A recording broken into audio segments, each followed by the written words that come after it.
On today's episode of Hey Neighbor, we bring you Meghan McGrogan. And if you are going to create a who's list in the Utica, Rome area, that list wouldn't be complete without Meghan on it. And the Utica Children's Museum is super fortunate to have her leading the charge as their director.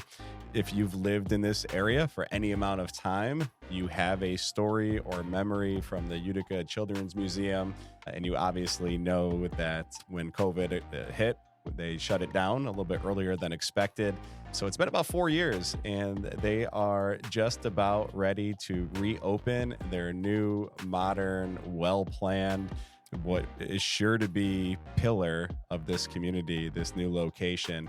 Great conversation with Meghan. She talks about a part of the new museum having an aspect where they bring things from the area in, and they're calling it Love Where You Live, which we obviously love on this podcast. So sit back, relax, and enjoy this conversation with Meghan McGrogan.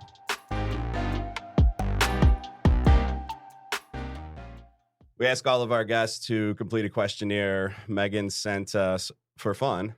I love all things plants, flowers, cooking, decorating, exercising, running.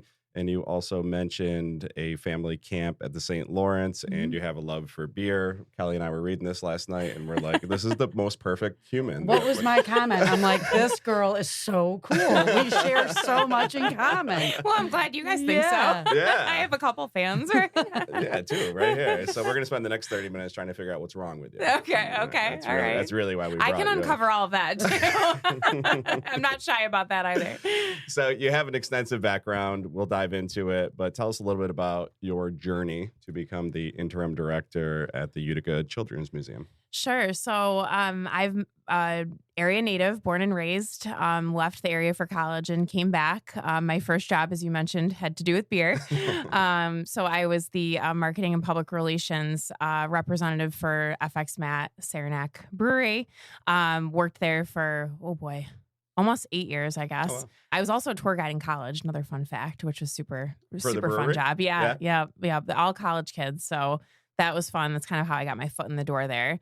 So I was there for a while and then left to go work for the Greater Utica Chamber of Commerce, where I started in marketing and events, and then ended up being the executive director of the chamber for about 6 years.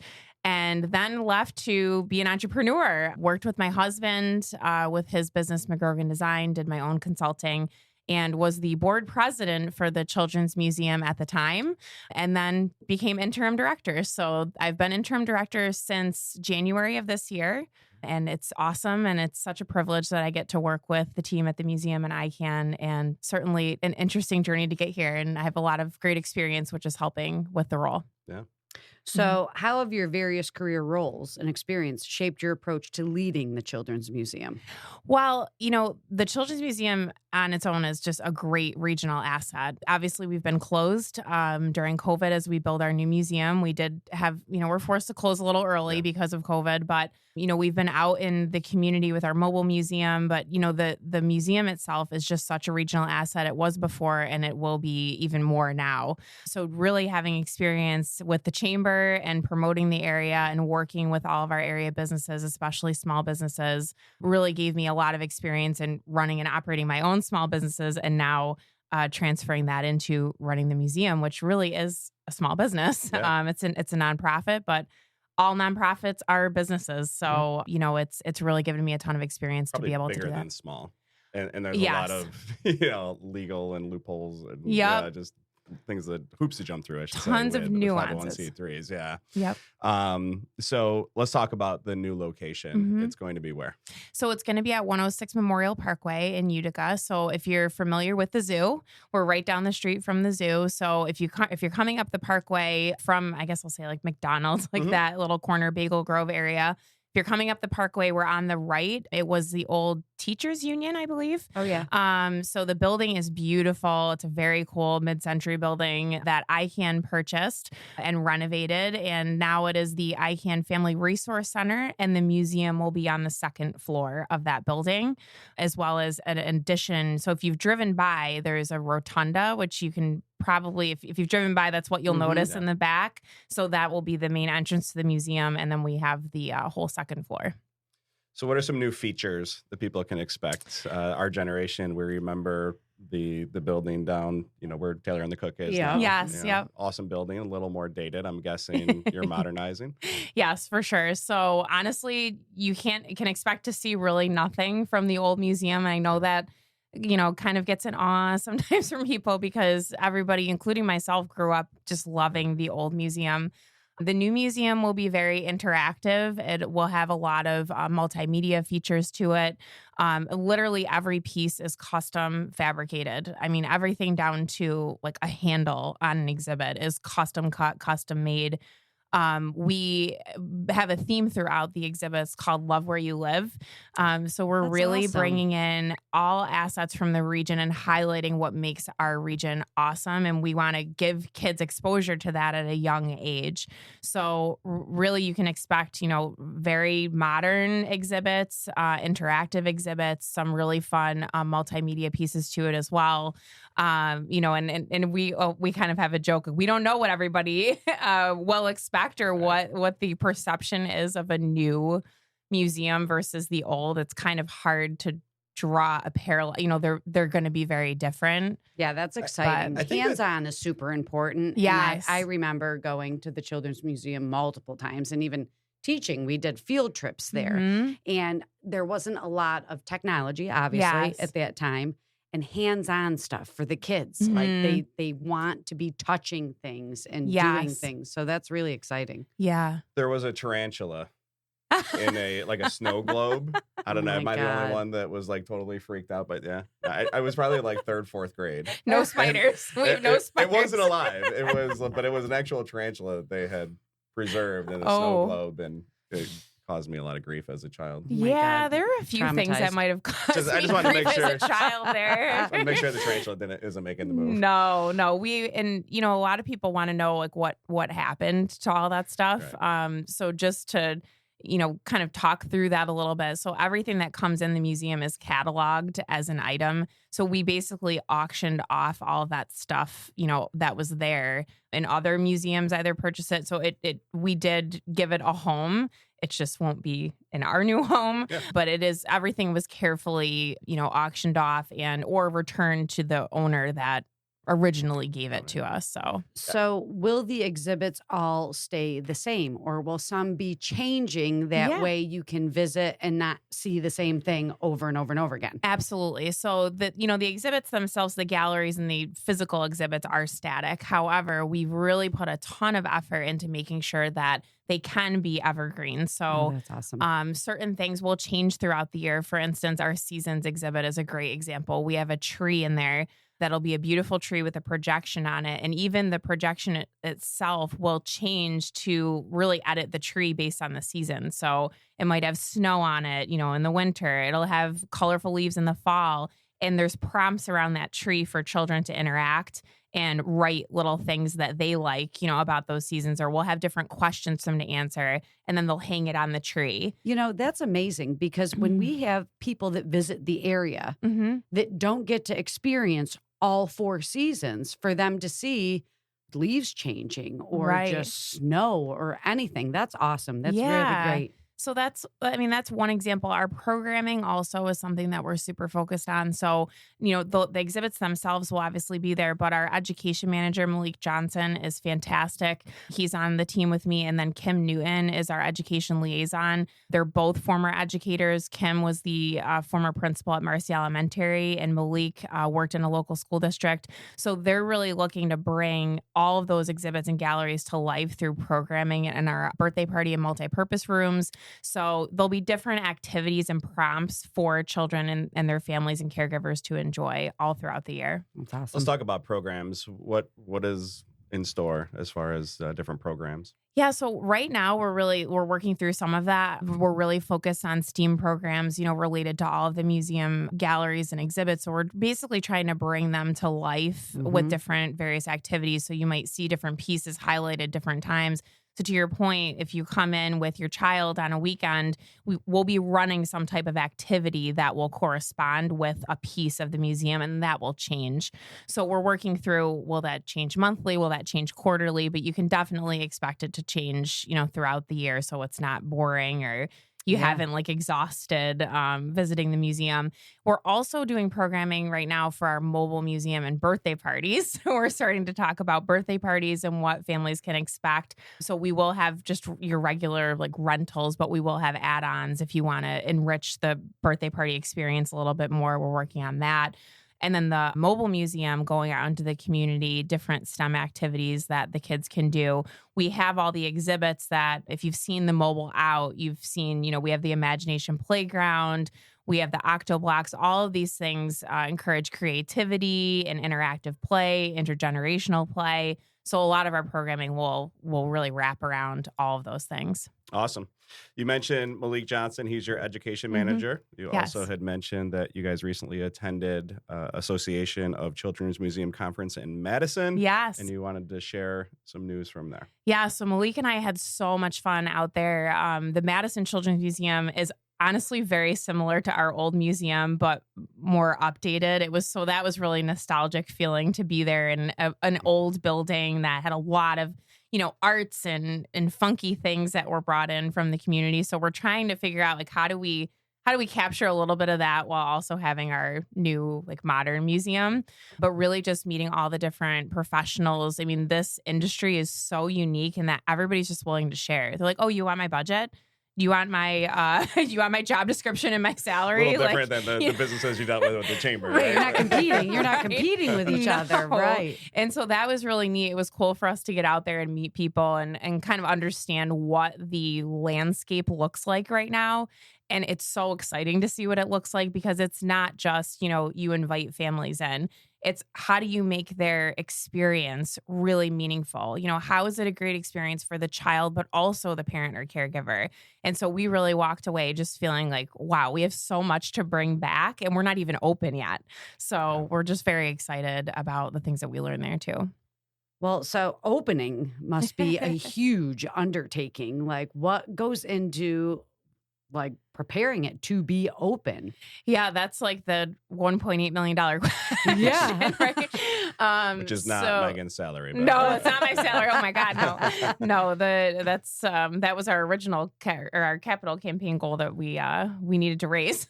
So the museum itself, so like I said, every little piece is fabricated. So every tiny little piece is custom. So what the process has looked like, first, we had to get everybody on board to actually do the new museum. So ICAN had this wild idea, to build a new museum along with the community foundation. This was a vision of the old museum board, ICAN, and the community foundation to come together. And I forgot who it was. There was a speaker that came in and the community foundation brought them in and they were talking about pillars of communities. And children's museums always come up as a very strong space for communities to have. So we were looking at reimagining it, and at the time was a crazy idea, but everybody was on board with it. So we started with the concept, and then what happens is you go out and you look for a designer, and the designer that we ended up with is hands-on. They're based out of Florida. They design children's museums nationally and internationally. So this is what they do specifically. So then you get into concepting, get the whole idea down, and then you go out and look for a fabricator. So that's the process that we're in right now. We're in fabrication. Our fabricator is Universal Services Associates, or USA, out of Philadelphia. So we're fabricating in Philadelphia, Georgia, and Florida right now. And then everything will come together at our fabricator in Philly, and then everything will come together in Utica. So basically, all the pieces, it's one giant puzzle that has to now get installed.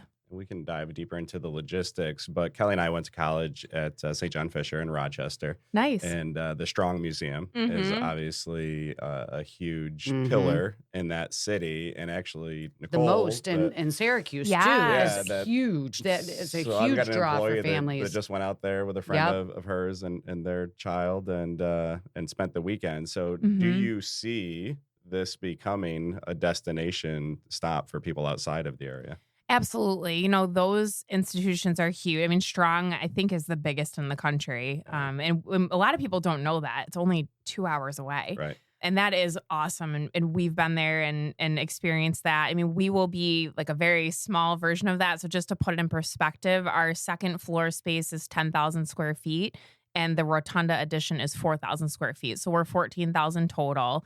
Those places are, you know, massive. I mean, most is not as big as Strong, but really we do think people will come here for just traveling to the area. I mean, we have all these families coming in for Nexus, for tournaments. We're very close off the thruway. A lot of people, you know, if you don't travel a lot, you don't realize how close the city really is off the thruway. Normally you have to travel a little bit farther out of, you know, a main road. So we're very close. We're a good stopping point between Albany and Syracuse. So we really do think we'll have people traveling here. Also, something that I think makes it unique is its intimate size. Yeah. You know, those places are huge. I have a 6-year-old.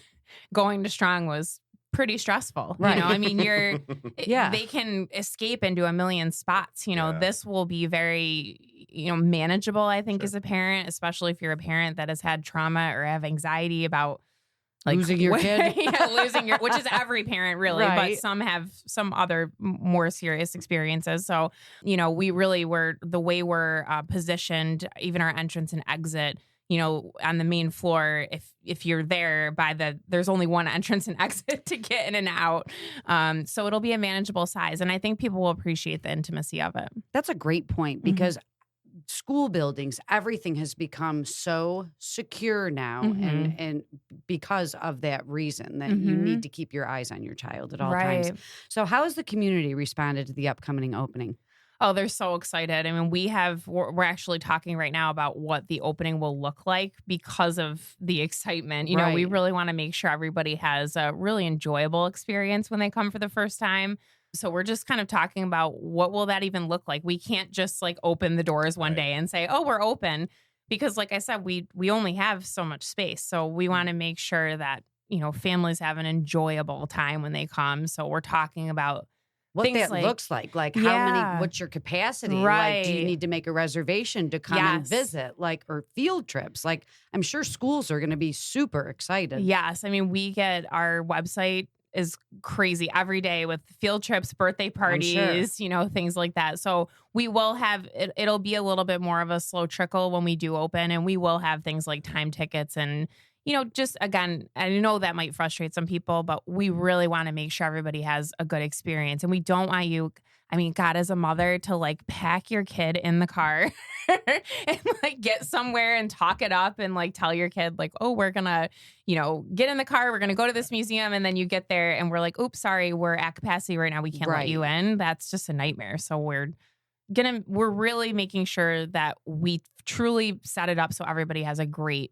experience when they visit. I think there's been a lot of COVID positives, right? And the needing an appointment is what I'm driving at, right? Right. That's the way the world works. Yeah. Now. Like I think people are conditioned to have a time to show up. And then my sales and marketing brain, as you're talking, is thinking there's so many businesses that have these huge openings and then there's this cliff. Yeah. And so I like the idea of creating the buzz, the momentum, and trickling people into it, you know, more sustainable long-term growth and visitation. So for sure.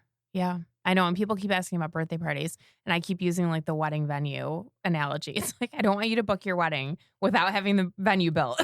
Right. Yeah. Like, you know, so January birthdays, you're out of luck. Yeah. Sorry, exactly. next year. Yeah. So we'll make sure that we make it well known when we're ready for all that. And I, you know, you talk about the pillars and the Nexus Center, and, you know, some people realize it, some people don't, but the amount of families that are coming to this area via the Nexus Center. You know, I have some insurance agent friends from across the region that when they're coming here, they'll get a hold of me. They're like, what can we do? Like, we have games at this time, but we're there all weekend.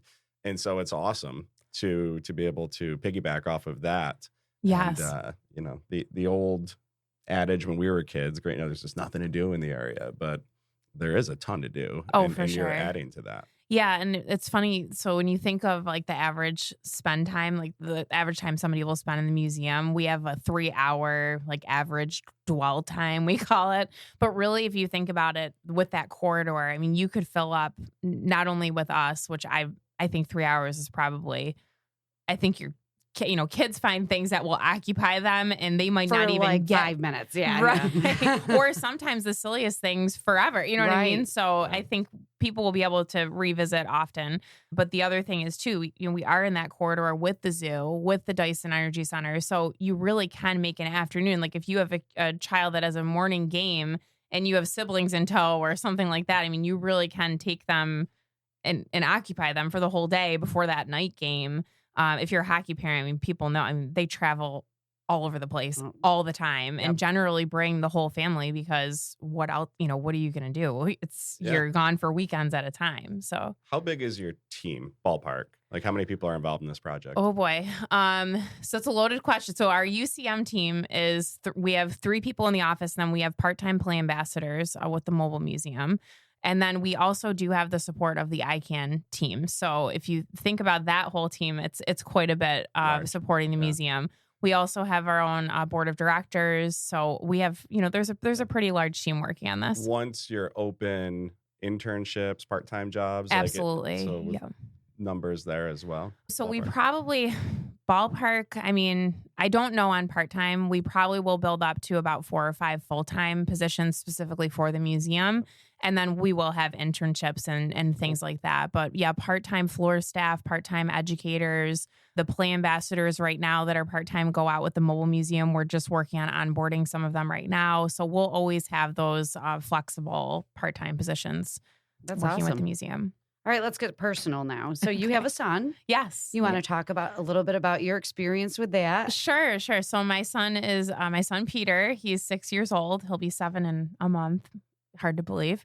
So he had a pretty interesting start to life, which I think also makes me really unique for this role. Mm-hmm. He was born prematurely. And, some people honestly might know Peter's story because I've always been very transparent about it because prematurity is on the rise and it's kind of scary how much it's on the rise. Mm-hmm. And we were probably one of the first people that I knew outside of a few other families that reached out to us that had experienced our story or a story similar. So he was born at 31 weeks and was 1 pound, 11 ounces wow. And stayed at the NICU for quite a while. He was in Krause for 2 months and then here at St. Luke's for a month. And so there's a lot of, I hate to even call them challenges, but they are challenges that come along with that. The trauma as a child being in the NICU, the trauma as a parent being in the NICU. Mm-hmm. And now, as he's moving up into school, services that he needs, accommodations that he needs. He was recently diagnosed with ADHD. So it's a lot as a parent, to go through. And when I talk about the user experience at the museum, I think that's what really focuses me right now going through all this as a parent and how we can support families and caregivers that are coming in. And I don't mean in a way where like you can drop your child, there will not be like a situation where you can drop your child off and we're just going to like babysit nor are we going to butt into your parenting. Right. However, I think there's things that we can do as a staff to be accommodating and be understanding, to children that have, some of these special needs, which kind of gets into the universal design part of the museum. And I'm not sure that I shared much with you guys prior to this on the universal design, but our museum will be the first in the country to be designed from concept through completion with universal design, which basically looks at how the space is designed, how the experience is designed for the user so that everybody, no matter their physical or non-physical disability coming in, has an enjoyable experience. So it goes far beyond like handicap accessibility. And it really gets into things just like comfort and ease of movement in the space, how you're just how you're perceiving the whole thing, and what are we doing to make sure that you have an enjoyable experience. So I like to think of that as, myself coming in, that would be for me like supportive staff. And, making sure that, if my son is having a meltdown because he's too overwhelmed and too overstimulated, that there's some places to go, and we'll have a parent room. It started out as, okay, this is a great breastfeeding spot. But now as we're learning more, we're like, no, that's also a great spot for, a child who needs like a calm, dark spot. We also have our Cove, which is our gallery that is really dedicated to that sensory area, neurodivergent area that, kids can go if they need a beat, or honestly, even caregivers can go if they need a beat. It's all calming sounds, soft textures, some enclosed, comfortable, spaces. So we really are looking at a lot of those things beyond just the exhibits themselves. What is the experience and what can people expect to come in? And I will tell you that we are doing our best to make sure that every child, every caregiver, even we have adult changing tables too. Yeah. I mean, we really have, all ages covered, I believe. And that's an ongoing process. I mean, we are never going to get it perfect. It's ongoing. So, and you don't realize how many families experience children that just not even that are labeled with, what I mean? Like, they just, all kids are different now. And I think as educators, as parents, as business owners, we're finally understanding that not all kids are the same and kids need different things. Right. And overstimulation is a huge, huge thing. Mm-hmm. Sometimes kids act out because they can't handle it. Yes. They just can't. Yep. And before, like, I know when we were younger, like, it was just get the kid out of there. Like, you're in a restaurant. Like, oh my God. I'm going to go sit in the car and you eat. But like. Right. It's a bad kid. Yeah. No. Like. Rub some dirt on it. Toughen up. Right. But overstimulation is a huge thing for young kids. Mm-hmm. And we need to be sensitive to that. And it's super great that you have spaces for children just to be calm and remove themselves if that's what they need. Yes. Yep. It's really important to us. And again, with the ICAN relationship, we have, our ICAN staff out in the community working with the kids in school, working with kids that have mental and behavioral health issues. So that trauma-informed, piece comes from ICAN as well. Like, we really have looked at all those pieces with our ICAN, workers out there in the community to say, okay, what are some things that you guys are seeing? Like, what are some trigger points?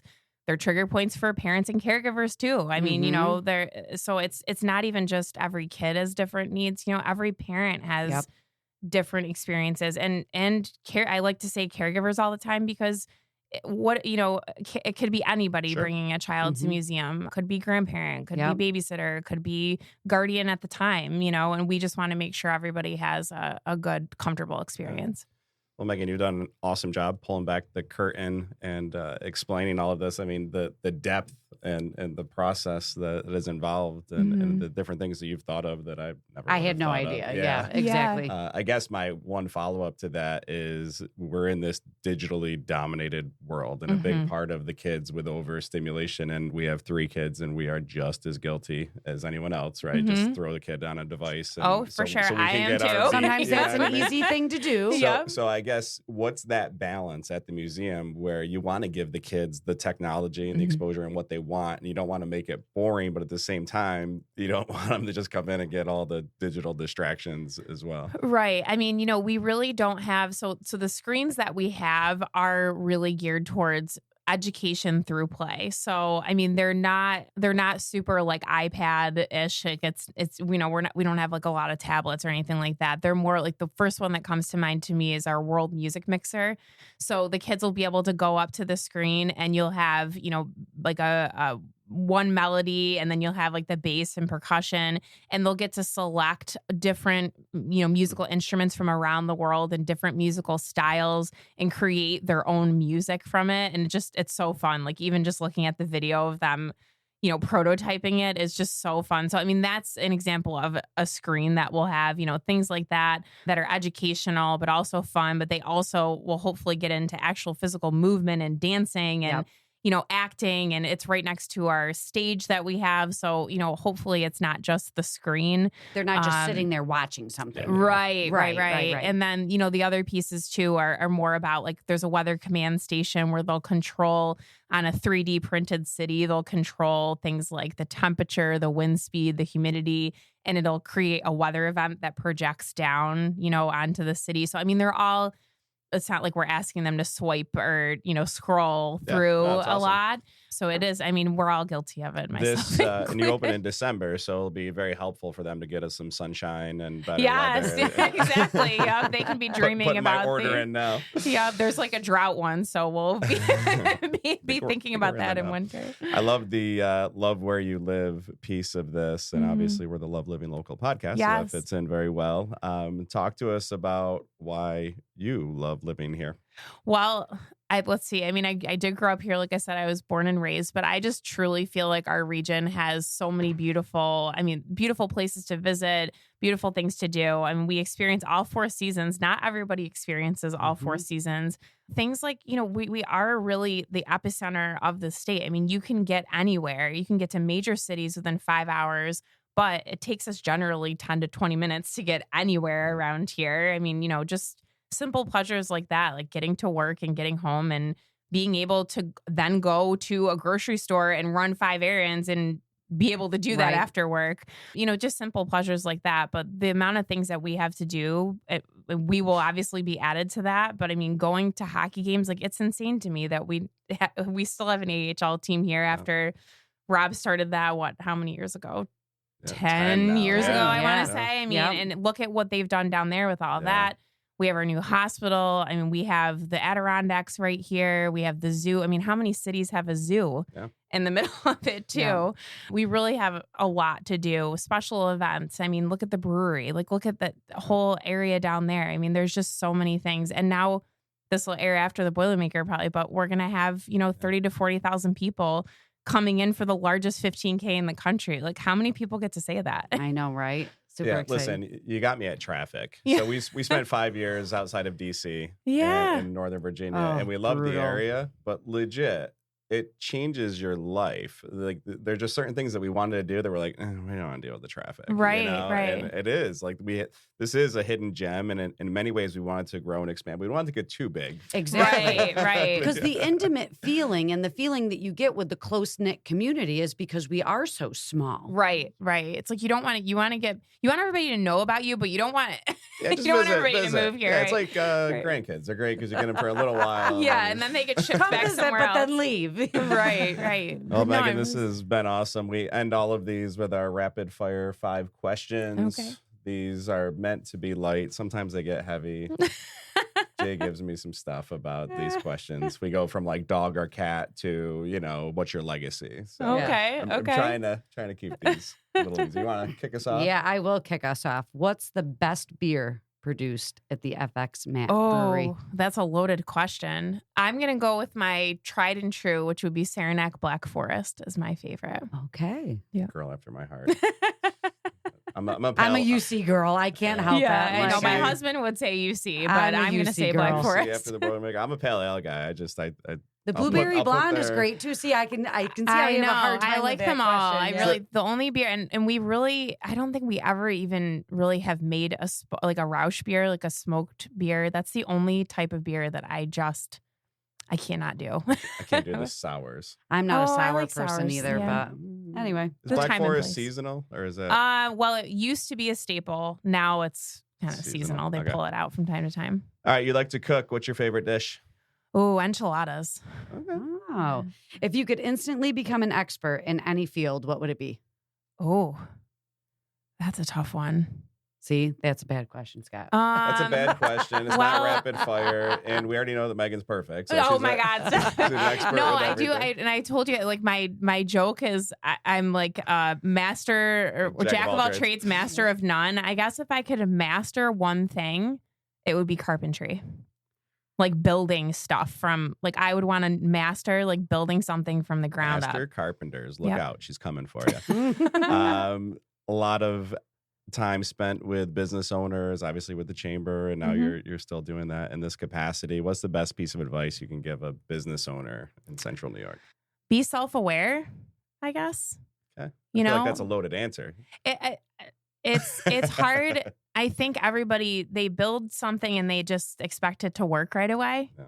And I think you have to really look in deep and just be aware of like what you're putting into something and not blame everybody else.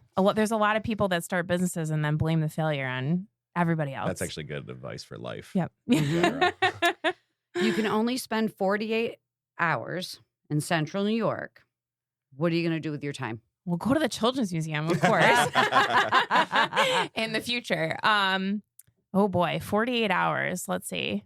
I guess if I had if somebody was coming in and I had 48 hours to show them, I probably would take them to the brewery.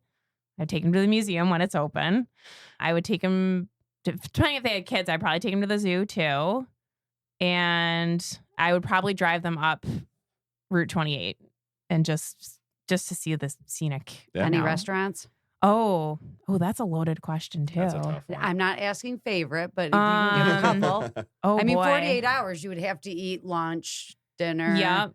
Probably Different Mellows for lunch. Utica coffee, obviously for some coffee. I'd probably take him to like one of like Cafe Cannoli or something. Get a cannoli or some type of Italian pastry. Probably take him to get Oskin Eats, like a slice of pizza. Good answers, right? Oh boy, and like dinner. Oh, that's a rough one too. Just stay at There's Cafe just so Cannoli. many good We'll let restaurants. It's Jason and okay. Dean, Yeah, I'll get Jason and Dean. I had dinner there the other night, and they're good friends of mine. So we'll say Cafe Cannoli. But I mean, really, yeah, some type of Italian meal. I would have to say, like Ventura's Cafe Cannoli.